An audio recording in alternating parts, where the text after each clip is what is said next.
Hello guys, we are Edukea from Tanzania.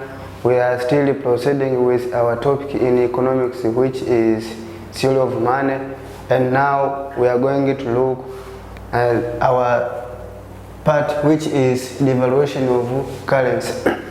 Now, what is the devaluation of currency? Devaluation of currency refers to the purpose of action made by the government to decrease or to reduce the value of domestic currency in terms of foreign currencies.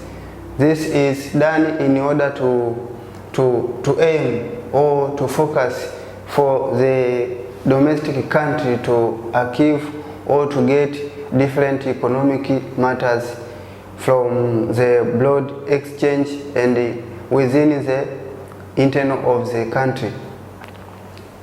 And so now we have got the aims of devaluation. First, we have to increase export. This is simply because when the government has made devaluation of the currency in terms of foreigners, it means that now the goods and commodities within the country will be sold at a lower price compared to the external prices. So the producers will be encouraged to make exportation of goods and commodities to the other countries in order to get a profit. So that is why we say that to increase what? Export. Second, we have to control import of goods. To control import of goods, this will be simply because when the government has decided to make a devaluation of currency, of domestic currency in terms of external currencies, it means that the price or the producers within the country will be discouraged to produce more. So if maybe the demand will not match with the supply of goods and services in the country, it means that the broader countries will engage in importing the goods and services to the country. So that's why we say that this devaluation of currency, it leads to the import of goods. But this import of goods can be in two ways. First, import can decrease because the broader producers or the producers with external of the country will be discouraged to import goods in such country because they will be with a lower prices. Now said we have to control harmful products. To control harmful products, as we have seen is that the importation will be discouraged by devaluation policy when it has been conducted in a certain country. So even harmful products now will be discouraged because there will be no profit. Somebody has make an illegal activities in order to get goods and services, but the price of selling such goods and commodities to the market is very low, so they can stop. That's why now this is one of the aim of devaluation, is that to control harmful product. Also to create a favorable balance of payment. To create a favorable balance of payment comes when there is a balance between export and import. Especially now export when is greater than import, it means that now a country gets a favorable balance of payment rather than when importation is greater than exportation. So by making devaluation now, it discourages the broader countries to import more goods and services into such country. So by making so, even the domestic industries of such country will prefer more to sell their goods and services outside the country in order to get profit. So it will lead to the balance between this export and import, and now automatically export will be greater than import. Hence now this action will create favorable balance of payment. Now there is another point, which is to protect domestic industry. To protect domestic industry comes into the fact that when the country has made this devaluation policy to take place in the country, it means that the import will be less to the country, because now those producers will find that if devaluation has taken place, the exchange rate will be very low to the abroad countries to import goods in that country. So this will lead to them to be discouraged to produce more goods and services in order to import to such country. So by making so, the domestic industry now are being made safe from competing with broader industries or broader producers. So after here, let's look at the effect of devaluation. First, we have decrease in import.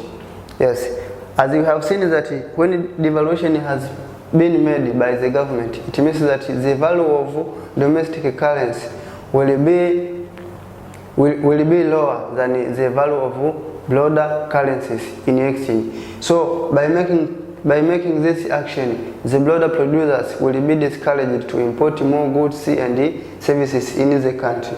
So that is why we say that we shall get what?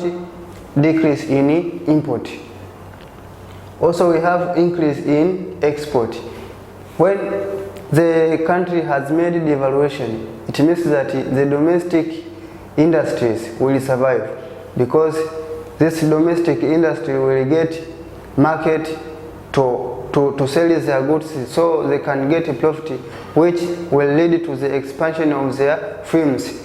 Or when the firms expand, it means they can produce more goods to sell in their domestic country and for export. And they can be encouraged to make export because of the price of domestic country is very low than the price which is available at the external countries. Also we have that effect that devaluation can cause inflation. Devaluation can cause inflation. This is because the value of money has been decreased. So the price of goods and services will be high. So when the price of goods and services is high, it means that there is what? Inflation. As we know, inflation is a persistent increase in the general price of goods and services in the economy. Also we have loss of confidence. This loss of confidence especially to the producers, because if devaluation has taken place, the producers must be not confident, because they can think that maybe they can produce goods and services, and now the market to sell them is very poor because of the devaluation policy. It means the value of money has declined. It means even the consumers will be with a lower purchasing power. So the producers will lose confidence to produce more goods. Also we have increase in cost of production. This increase in cost of production occurs when devaluation takes place, as the value has been declining. It means that the person maybe who has been using 10,000 to cultivate a certain plot of crops. So if the value of money has declined, the labor will demand more money for the same plot to be cultivated, maybe 15,000 for the same piece of plot. Now let's shift to another subtopic in our topic. Now this is what? Price index. This price index is a statistical measure that shows the relative changes of various commodities at a given period of time. So this involves the price of a certain commodity in different period of time. Maybe for example, we can take the price of banana in Mtwara in this year 2022 and the price of the same amount of quantity of banana at last year 2021. So by looking the differences in their price, we use what? Price index. Now there is types of price index. First we have simple price index and the weighted price index. Now this simple price index is a type of index which comprises or which uses only a single commodity in calculation of the differences in prices between two different periods of time. And there is a formula which is given for calculating this simple price index is simple price index equals to Pn divided by P naught times 100%. So this Pn stands for the price of the new year or price of the commodity at current year, and this PO stands for price of the commodity at base year. We have got an example here that find the price index given the price of salt in 1998 was 400 Tanzania shilling and 600 Tanzania shilling in 2000 year. Now solution, as we have been given in the formula there, it will be that given the price of salt at current year, Pn, price of salt, because now our commodity here is salt, and the two different period of time we have this year 1998 and 2000 year. Now the price of salt at 1998 was that one 400 Tanzania shilling. So this will be the price of base year. The price of salt at base year will be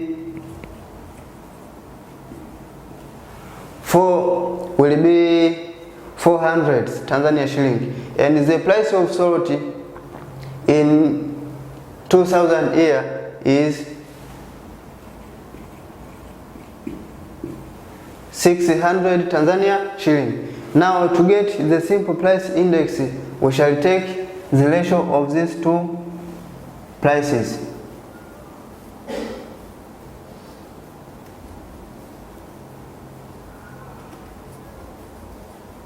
Then we times with 100%, which will be equals to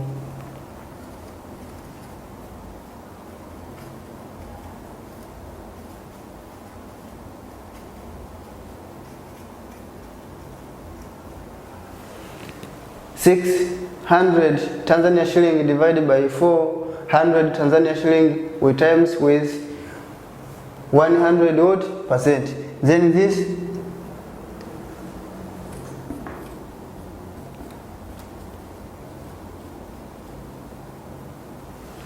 now we shall get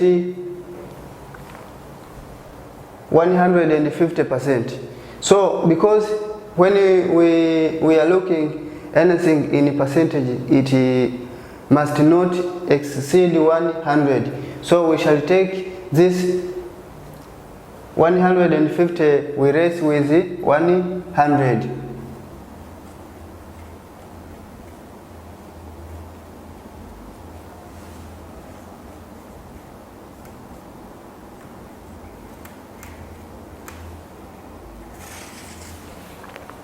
Where now our final solution will be that simple price index of salt will be 50%. If this simple price index maybe we have calculated there, then we have got less than 100, there was no need to make subtraction, because here we have decided to raise with 100%, because this 150 is greater than 100%. Dealing with the second type of price index, which is weighted price index. This is the type of price index which comprises more than one commodity. For example, there are two methods of this calculating weighted price index, which is purchase price index and last price index. Now, these two methods will be shown well by calculating the given question here. We have got a table which has got items which is paid and sold, and the two different times, period of time, which is 1995 and 1997. So let's look the price index by starting with this purchase price index, which is, now let's look, starting with this purchase price index, we have to take now the second method. The second type of price index is weighted price index, which is the type of price index which comprises more than one commodity. And there are two methods of calculating this type of price index, which is purchase price index and last price index. These two methods will be used to calculate this given question. Now let's start with the purchase price index. As we have our formula there, equal to summation of price of current year times quantity of base year, then we divide by price of base year times quantity of base year, then we times with 100%. So here now, the price of current year now is in this year 1997. So it will be 1 times with quantity not equal to the quantity of the commodity in base year, which is 4. So here we plus with 1 for pen. Then we times with the quantity of base year, which is 2. We divide by price in base year is 1 times quantity in base year for sorot now is 2 bracket. Then we plus with price in base year is 2 times 4. All this we multiply with 100%. So here will be 4 plus 2, which is 6 over. Here is 2 plus 8 will be 10 times. So this will be 60%. So because this is not greater than 100, it will be our purchase price index.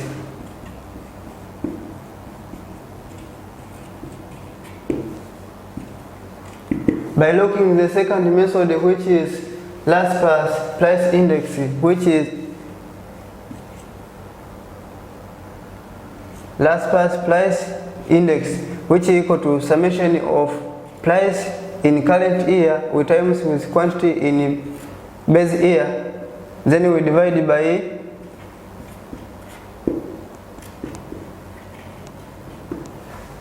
price in base year times quantity in base year.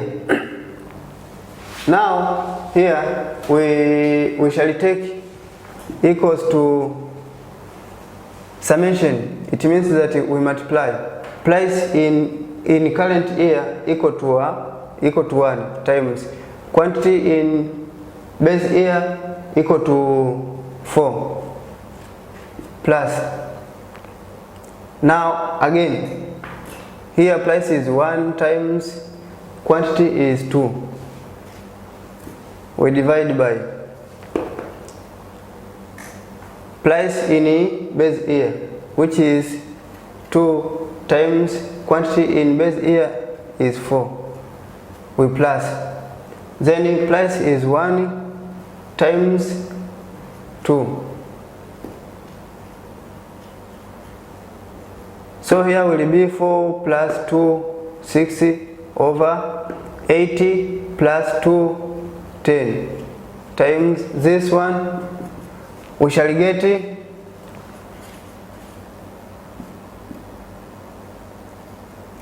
6%. So also the last price index will be 6%. So after looking at these two methods of calculating the price index, we shall have now a question to do, which is what are the problems of calculating the price index?